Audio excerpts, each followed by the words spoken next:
Good morning, everyone. No, I mean good evening, everyone. In this video, we're going to talk about gymnosperm के general characteristic के बारे में. अच्छा, इससे पहले हमने इंट्रोडक्टरी वीडियो किया था जहाँ पे हमने जिम्नोस्पर्म का इंट्रोडक्शन किया था. ठीक है, ये कौन से ग्रुप से बिलोंग करता है. ये एक वेस्कुलर प्लांट है, एक सीडेड प्लांट है.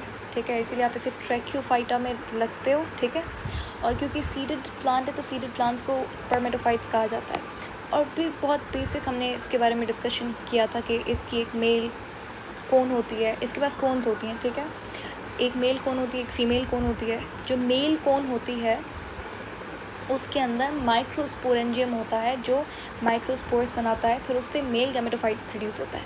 और जो फीमेल कोन होती है उसमें मेगास्पोरेंजियम होता है जो मेगास्पोर बनाता है जिससे फीमेल गैमेटोफाइट प्रोड्यूस होती है. आज हम इसकी जनरल कैरेक्टरिस्टिक्स के बारे में बात करेंगे.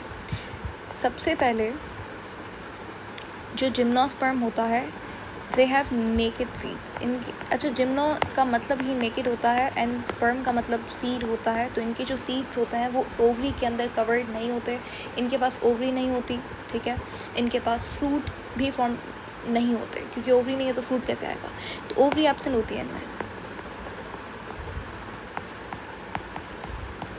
सही है, तो ovules are not covered by ovary.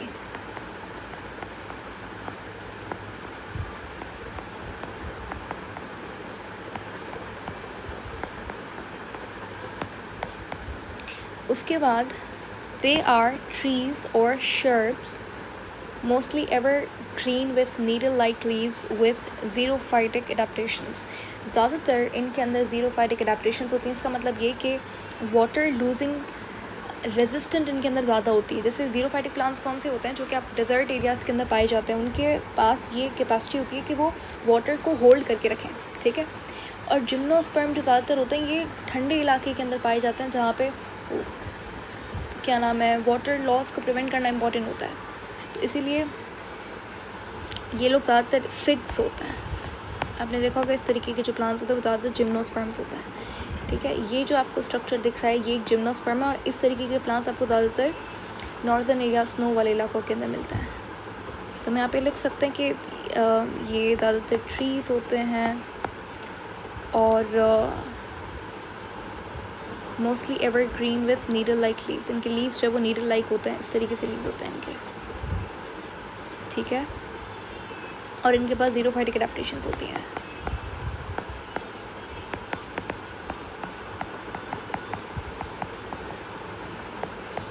उसके बाद अच्छा, ये वही बात उन्होंने रिपीट की कि they are cold resistant and found in colder regions of the world.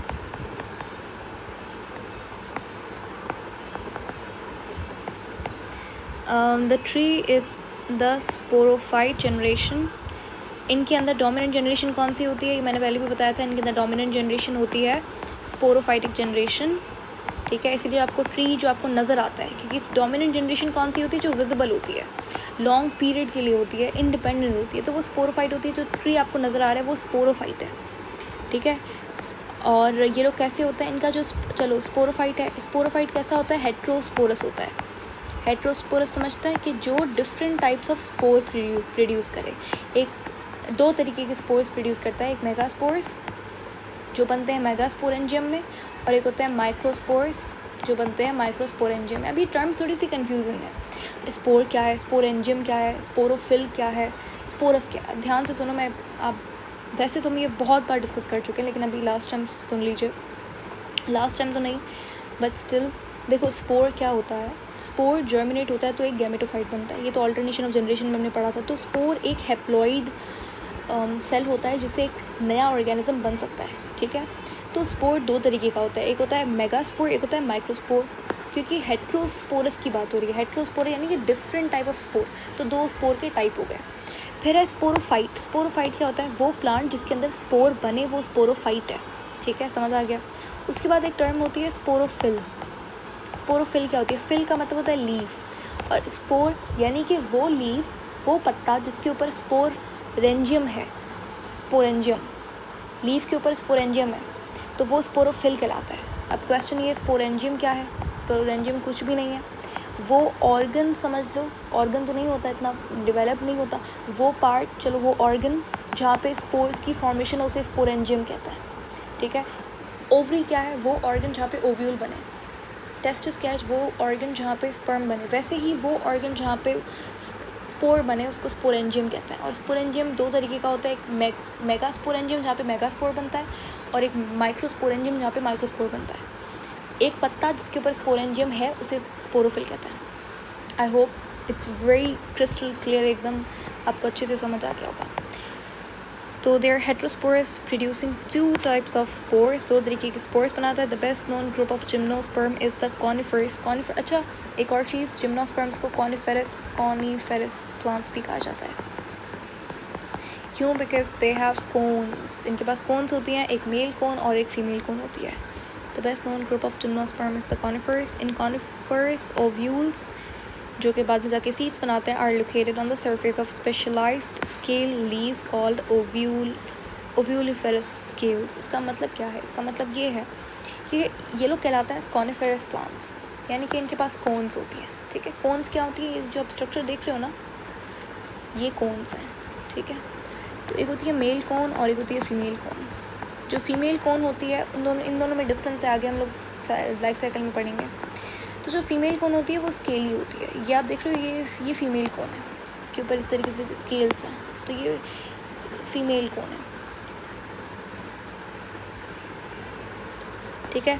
जो फीमेल कोन होती है उसके ऊपर स्केल्स होती हैं, ठीक है। और इन कोन्स को कहा जाता है ओव्यूलिफेरस कोन्स। क्यों? बिकॉज ये लोग फीमेल हैं, तो ये लोग क्या करेंगे?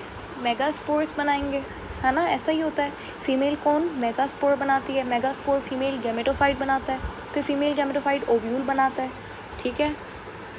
दे are arranged in cones, male and female cones are produced on the same tree. जो मेल और फीमेल कोन होती है वो सेम दरख्त के ऊपर बनती है। ऐसा नहीं कि वो अलग अलग, नहीं, सेम के ऊपर ही बनती है, ठीक है। हाँ, गैमेटोफाइट इनके अलग अलग होता है, फीमेल गैमेटोफाइट अलग होता है और मेल गैमेटोफाइट अलग होता है। तो गैमेटोफाइट अलग अलग होता है, स्पोरोफाइट सेम ही होता है। तो स्पोरोफाइट कैसा हुआ हमारे पास? मोनोशियस। गैमेटोफाइट अलग होता है, ठीक है, फीमेल गैमेटोफाइट और male gametophyte.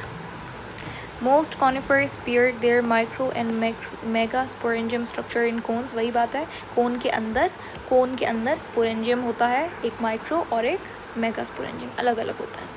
Gametophyte generation reduced. The functional megaspore develops to form miniature female gametophyte which is permanently lodged within megasporangium ovule. देखिए बहुत पता नहीं क्या लिखा हुआ है यहाँ पे, बट इसका कॉन्सेप्ट क्या है that we are going to understand. ये कैरेक्टरिस्टिक आपको जब तक समझ नहीं आएगी जब तक आप लाइफ साइकिल नहीं पढ़ लेते, ठीक है। यहाँ पे इस बुक के अंदर लाइफ साइकिल नहीं गिवन है, आई एग्री विद दैट। लेकिन अगर लाइफ साइकिल आप नहीं पढ़ेंगे तो definitely you are not going to get whatever is written over here, ठीक है। तो यहाँ पे हम लोग इसे रोक देते हैं। आगे हम बात करेंगे लाइफ साइकिल के बारे में, जहाँ पे ये सारा कॉन्सेप्ट क्लियर हो जाएगा। कौन क्या है, फीमेल क्या है, मेल क्या है, और ये क्या लिखा हुआ है यहाँ पे कि गैमेटोफाइट जनरेशन रिड्यूस होती है। रिड्यूस क्या मतलब है इसका? फिर फंक्शनल मेगास्पोर क्या होता है? चलो, मेगास्पोर है, माइक्रोस्पोर है, what is functional megaspore? So don't worry, we are going to get it each and everything will be clear in a while, अगली वीडियो के अंदर, जो कि I am just going to record after a couple of minutes. Until then take care, और ज़रूर वो video देखना, वहाँ पे आपको अच्छे से कॉन्सेप्ट और क्लियर होगा, क्योंकि ये सारी चीज़ें छोड़नी नहीं है, ये करना है आपको और आप ही को करना है। सो या बाय।